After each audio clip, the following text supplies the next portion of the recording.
And that's about all we're going to do with shadows today. Before we move on, real quickly, let's look at these other types of lamps or lights. Remember, we've been using the lamp and the spotlight. The area light produces an effect from a single source, like a TV screen or something like that.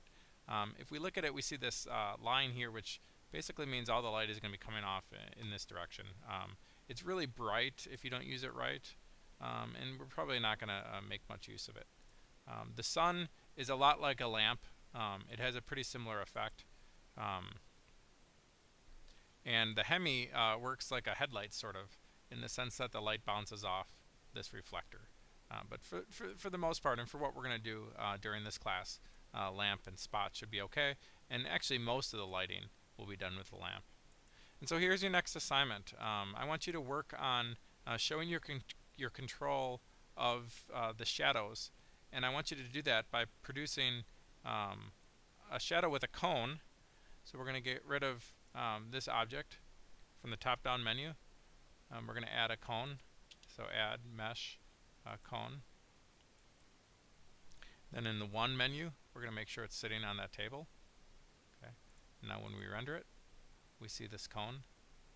And we're going to add a second light source so that the two the two cones, or the shadow of the single cone, the two shadows look like cat ears coming off of the cone. And so here's this first one.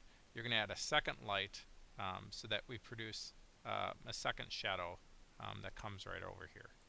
And we're going to do that by, on the top-down menu, we see that this light is probably producing the thing right here. So if we add a lamp, a spotlight, okay. Now we're going to go into the one, and we're going to rotate it.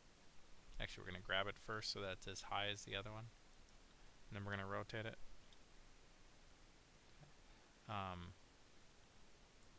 Then we want to do 3 to make sure that it's going right, and then we're going to render it.